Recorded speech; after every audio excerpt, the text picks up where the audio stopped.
श्री शिवाय नमस्ते दोस्तों। जैसे कि आप सब जानते हो, कल है शनिवार का दिन। दोस्तों, बस आपको 5 गेहूं के दाने से अचूक उपाय करना है। यदि आपके जीवन में धन की प्राप्ति नहीं है, व्यापार में वृद्धि नहीं हो रही है, या फिर आपकी नौकरी नहीं लग पा रही है, या फिर आपकी कोई अधूरी मनोकामना है, काफ़ी दिनों से अधूरी पड़ी है, तो इस विशेष उपाय को करने से आपकी मनोकामना पूर्ण हो जाएगी। साथ ही साथ आपके जीवन में कुछ कोई समस्या चल रही है ना, वो समस्या भी आपके जीवन से समाप्त हो जाएगी। पूज्य गुरु जी कथा को सुनकर उपाय को अच्छे से समझाने का प्रयास करेंगे। तो आइए दोस्तों, जानते हैं उपाय कैसे करना है। पहला जो उपाय है दोस्तों, वह है सर्व मनोकामना पूर्ति के लिए। यदि आपके जीवन की कोई विशेष मनोकामना है, चाहे वो धन को लेकर हो, व्यापार को लेकर हो, नौकरी को लेकर हो, या फिर आपके जीवन में कर्ज की समस्या है, तो इस उपाय को अवश्य कीजिए। इस उपाय को करने के लिए सबसे पहले आपको लेने हैं 5 गेहूं के दाने। साथ ही आपको लेना है 1 लोटा जल तांबे के पात्र में।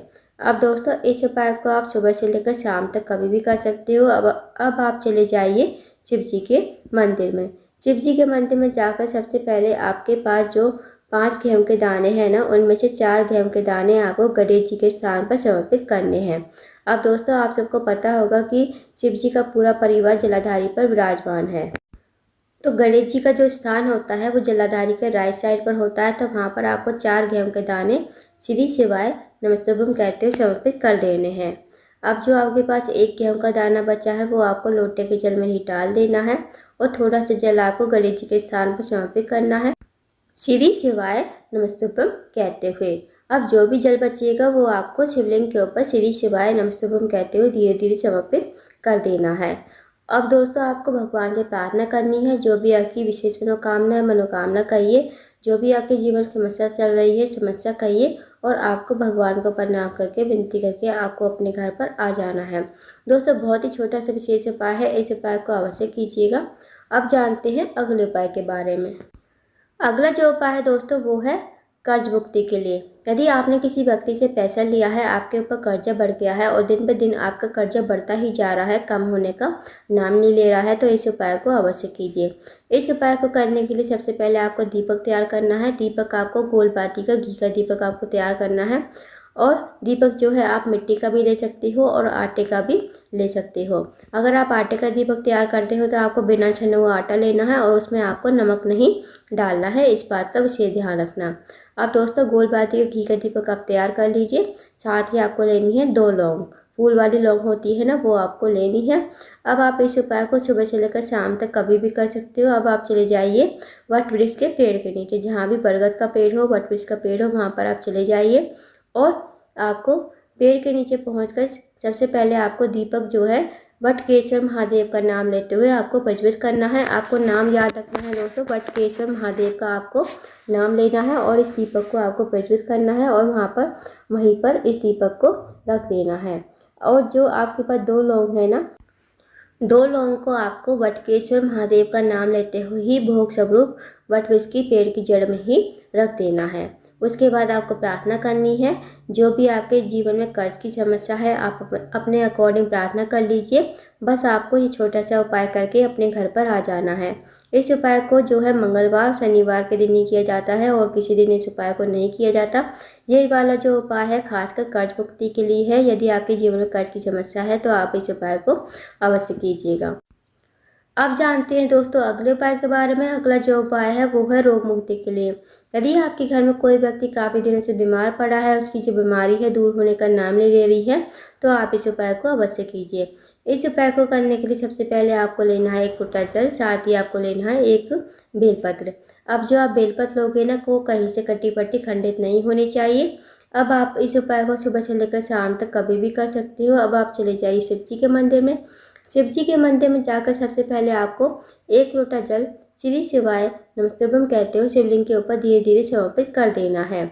उसके बाद दोस्तों, जो आपके पास बेलपत्र है ना, वो आपको अपने हाथ में रखनी है। भगवान से प्रार्थना करनी है उस रोगी व्यक्ति के लिए, जो रोगी व्यक्ति आपके घर में काफ़ी लंबे समय से बीमार पड़ा है। उसका नाम लोगे, गोत्र बोलोगे। इस बेलपत्र को कुंदकेश्वर महादेव का नाम लेते हुए शिवलिंग के ऊपर समर्पित कर देना है। 2 मिनट आपको मंदिर में बैठना है, श्री शिवाय नमस्तुभ्यम का जाप करना है। उसके बाद जो आपने बेल पर चढ़ाई दी ना शिवलिंग के ऊपर, वो आपको महादेव से विनती करके औषधि के रूप में आपको अपने घर पर लेकर आनी है। घर पर लाकर इस बेलपत्र को आपको उस रोगी व्यक्ति को खिलाना है जो रोगी व्यक्ति आपके घर में काफ़ी लंबे समय से बीमार पड़ा है। उस रोगी व्यक्ति को आपको कुंदकेश्वर महादेव का नाम लेते हुए चबा चबा कर खाने को कहना है। यकीन मानिए दोस्तों, यदि आप इस उपाय को कर लेते हो तो जो भी उसकी बीमारी होगी ना, वो धीरे धीरे खत्म हो जाएगी। तो इस उपाय को अवश्य कीजिएगा। अब जानते हैं अगले उपाय के बारे में। दोस्तों, अगला जो उपाय है वो है, अगर आपके जीवन में धन की कमी है, पैसों की तंगी है, या फिर आर्थिक तंगी से बहुत ज़्यादा परेशान हो, आपके घर में पैसा तो आता है पर पता नहीं चलता है कहाँ चला जाता है, या फिर माता लक्ष्मी का आपके घर में वास नहीं है, माता लक्ष्मी आपसे रूठी हुई है, तो इस उपाय को अवश्य कीजिए। इस उपाय को करने के लिए सबसे पहले आपको लेनी है 7 चने की दाल। साथ ही आपको लेना है 1 लोटा जल तांबे के पात्र में, एक छोटा सा गुड़ का टुकड़ा आपको लेना है। अब आपको चले जाना है शिव जी के मंदिर में। शिव जी के मंदिर में जाकर सबसे पहले आपके पास जो चने की दाल है ना, वो आपको थोड़ी सी गीली कर लेनी है और छोटा सा गुड़ का टुकड़ा आपको लोटे के जल में ही डाल लेना है। अब चने की दाल को आपको एक साथ श्री शिवाय नमस्तुभ्यम कहते हुए शिवलिंग के ऊपर समर्पित कर देना है। अब जो आपके पास 1 लोटा जल है ना, वो आपको अपने हाथ में लेना है। भगवान से प्रार्थना करनी है कि हे महादेव, मेरे जीवन में धन की समस्या है, धन की वृद्धि नहीं है, माता लक्ष्मी हमसे रूठी हुई है, माता लक्ष्मी का हमारे घर में वास नहीं है। आप कुछ ऐसी कृपा करें कि माता लक्ष्मी का हमारे घर में वास हो जाए और हमारे जीवन में कभी धन की कमी ना हो। तो आपको ऐसी प्रार्थना करते हुए, विनती करते हुए 1 लोटा जल श्री शिवाय नमस्तुभ्यम कहते हुए शिवलिंग के ऊपर धीरे धीरे समर्पित कर देना है। 2 मिनट आपको मंदिर में बैठना है, श्री शिवाय नमस्तुभ्यम का जाप करना है। उसके बाद आपको भगवान को प्रणाम करके, विनती करके आपको अपने घर पर आ जाना है। तो दोस्तों, बहुत ही अचूक विशेष उपाय है। इस उपाय को करने से आपके जीवन में धन की समस्या जो भी होगी वो खत्म हो जाएगी। साथ ही साथ आपके घर में माता लक्ष्मी का वास हमेशा रहेगा। तो इस विशेष उपाय को अवश्य कीजिएगा। अगर आपको जानकारी पसंद आई हो, वीडियो को लाइक करना, शेयर करना, चैनल को जरूर सब्सक्राइब करना, कमेंट बॉक्स में श्री शिवाय नमस्तुभ्यम हर हर महादेव जरूर लिखें।